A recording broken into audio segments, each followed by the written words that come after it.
Thank you for joining us for this episode of That Solo Life, the podcast for PR pros and marketers who work for themselves. People like me, Michelle Kane with Voice Matters, and my wonderful co host, Karen Swim with Solo PR Pro. Hey, Karen, how are you today? Hey, Michelle, I'm doing great. How are you? I'm doing well. It's another great week in PR. It is another great week in PR. I used to have my one of my algebra teachers always used to start class with it's a beautiful day for mathematics and a wonderful day for algebra 2A. I love it. That is setting things off on such a positive note. I love it. I'm trying really hard because often we can get a little cynical in this business. It's one of the oh, again, words escape me, which is not good today. It's one of the yeah, one of those the things of the job. There's a word there. Anyway, how you all doing? But yeah, we want to talk about media literacy because we can Yeah, get a little jaded about that, right? yeah, we can. Um, it can be frustrating. Certainly, our senses are heightened to it in an election year when words and ideas are thrown around with sometimes not enough scrutiny, and just how the publics that we serve can be disserviced just by, you know, lack of not that they're I don't want to say no one's beneath us or anything, but just the discernment about these things is not in their first nature per se, whereas we're Yeah, trained to scrutinize everything. And what we really want to focus on is, how the development of AI and how it is getting so good so quickly has become a major force in all of this. And how can we help people, continue to know what's true and what's right, and especially as we champion our brands. So that's just a little bit. I I agree. Media literacy is one of the keys to fighting mismouth and disinformation, Yeah. obviously. And for PR pros, we have to train ourselves in it and make sure that we're staying on top of it. But equally important is to provide information to our publics, because brands get subjected to this too in big and small ways. Yes. Yeah, absolutely. Absolutely. I mean, we've seen, the video technology has gotten really, really good. And, I'm sure we all encounter people who think, "Oh yeah, I saw that thing online." And you're like, "Well, that wasn't real." "Oh, it looked super real to me." And you're thinking, "Oh." And, it's a lot to wrap our arms and our minds around, and we're certainly not gonna vanquish it here in this podcast episode. But it's certainly something that I think we in the PR business, I almost wish that, that maybe we do a PSA campaign on it, right, as an industry. I I wish that we would too. And I know that, our industry association, PRSA, definitely does have a hub of information around this. But I think that we as PR pros really have to take the lead in Yeah, disseminating the information to our publics. And it may feel like we are just dropping a tablespoon of water into the ocean, but when we are all committed to it, we can yeah, make changes in our small little corners of the world. yeah, it's true, it's true. We can each influence both personally and professionally just by advising. And, maybe what does that look like, right? Does that look like in conversations with your clients, depending what the projects are, just raising awareness and saying, "Hey, we realize that this is out here. How might this impact you? How can we position ourselves in whether the content we produce, how we produce it, how we present it? How can we help our publics know that we are operating in truth and accuracy?" I agree. I mean, and I think for clients, we have to do two things. I think that we need to equip the clients to be Mm, able to monitor patients. Part of that is our responsibility, but that means things like having great monitoring systems set up. And if mm, necessary, having your client pay for those tools so that you can effectively do that. Yeah. We need to monitor for their brand name, for their logos, for images, for videos. When we produce content for the clients, there should be something on there that stamps ownership, even with the images, so that we at least have that documented trail of veracity, right? And I think, verifying clients on social media sites is, important. Sometimes we skip those steps, but Yeah. that's important.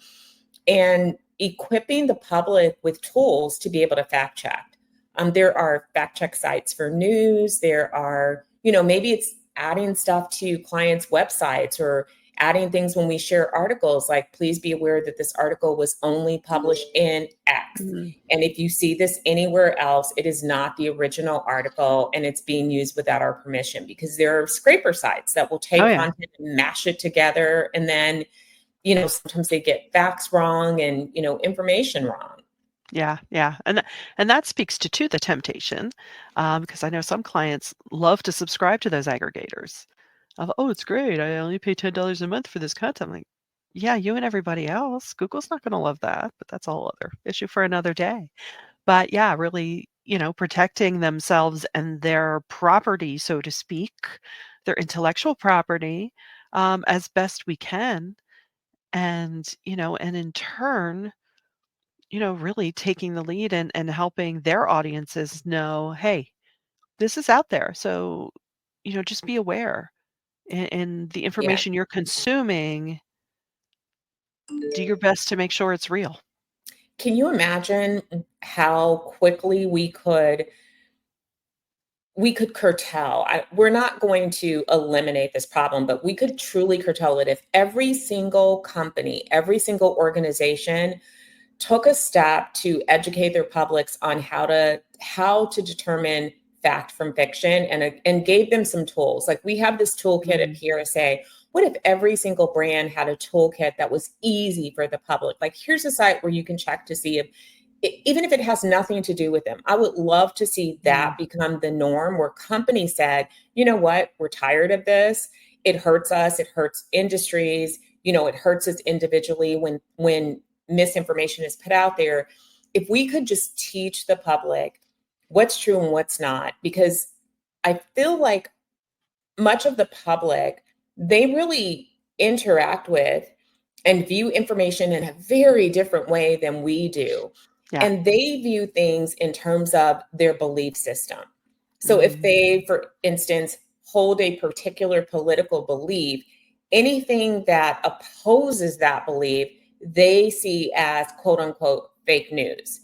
Mhm. And so they're missing critical information that helps them to make decisions, because it doesn't agree with their values. And so they just believe it's fake or biased. But everything that agrees with their belief system, they see as real. And that's not a great way to look at information, because there are Right. things that may uphold your belief system that are absolutely true, but there Right. are also things that are absolutely false. Right. And, vice versa, when it opposes your belief system, it could be either completely accurate or completely false. Yeah. And so we have to train, these are the people that are buying our products. I mean, I think about review sites.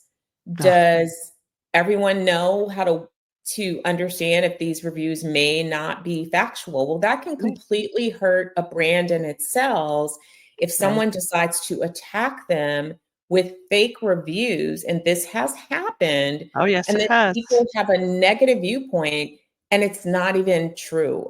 Oftentimes, it's not even people that have purchased the products and services. They're just slamming them because of some perceived slight or some attack, or because they think it will be fun to do this. I mean, I've even seen this in Mhm. real time on social media, where somebody gets mad at a brand and everybody says, we should go and, like, give them negative reviews. Well, you've never been to that restaurant, or you've never bought that Yeah. product.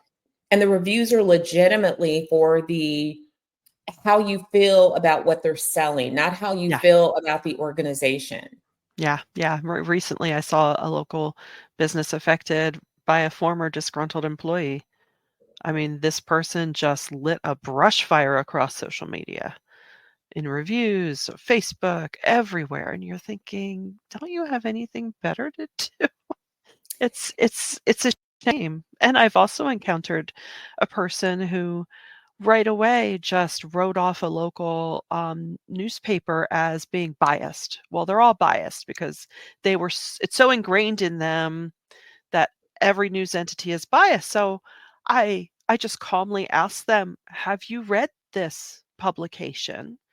Because they're one of the few remaining with boots on the ground and bringing actual day-to-day news to her. "Well, no, I haven't. I've just heard that all." I said, "Well, I encourage you, here's the link. I encourage you to read this week's." You know, it's like you're wrong, but I don't think I'm gonna get anywhere beyond just saying, "Well, check it out. Take 2 minutes. Skim it." And this battle is often thankless and draining. I Yeah, will it's say so that, but exactly. Yeah. we still have a responsibility as people who hold knowledge to share it Yes. and Yep. to do our best to advocate for truth and Yes. fairness and to lead the way in that, because this is the profession that we signed up for and it's part of our jobs. And so Yeah. and if not us, then who? And Right. I just, it's important for us to make an impact in the world around us. And we also, we're tasked with protecting our publics. And so, in my Yeah. mind, that also means protecting them from information that is inaccurate, incorrect. Yeah. That's not fair to them either. They should have facts in order to make decisions, and they shouldn't be, walking around with information that is not true. And then Yeah.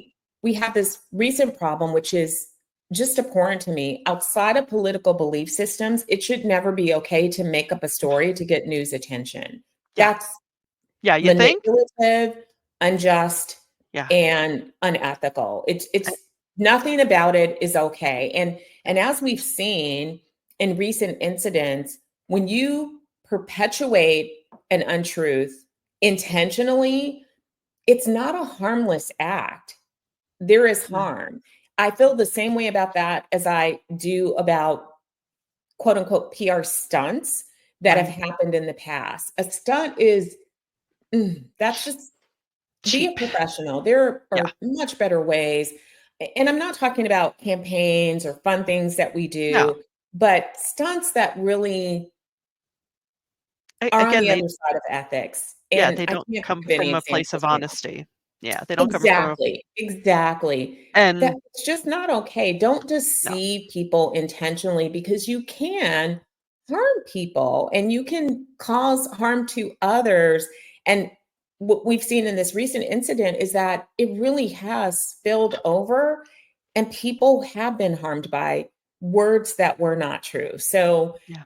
yes, we absolutely have a responsibility to call it out, to help other people. And I think the best thing is to empower people to be able to understand for themselves so that they can do their own research and that they can still believe what they want to believe, but we Sure. need to empower them and equip them with the tools to be able to spot this stuff out. I mean, in a perfect world, I would love to see social media also take a bigger role Yeah. in fighting this fight as well. Even fighting against deepfake photos and having the AI fraud detection and mismount information detectors be innovated faster than the Yeah. technology so that it's Yeah. ahead of the game and it can flag these things the same way that we flag spam. And Yeah. sometimes things get marked spam that are not. And so there has to be, human interaction with all of these tools, but at least being aware that something could potentially not be true is so Yeah. helpful. It is, and, as you're saying that, I'm thinking, I realize, but does Facebook, does Meta realize that not doing that has actually driven people off of their platform? How many people have enjoyed using it, and because of those very things say, "Ugh, I don't go there anymore. I don't do any of that." So what has actually been gained by these platform creators? I think it's really short-sighted. Doing the right thing is always a good idea, even if you don't think so in the short term. It really is. And it's so important because we are all hit with so much messaging throughout our days. Every second, you just can't escape it, that truth matters. It matters probably more than ever.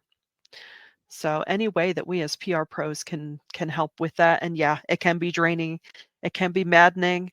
So, don't knock yourselves out, but I love the idea of a teaspoon of water in the ocean. They will add up if we all contribute. I agree. So let's grab our teaspoons and join the fight. There we go. Spoons up, people. Well, if you've if you've gotten some value out of this, and we hope you did, please do share it around. Check us out at soloprpro.com to catch up on old episodes. Hey, give us a review. And until next time, thank you for listening to That Solo Life.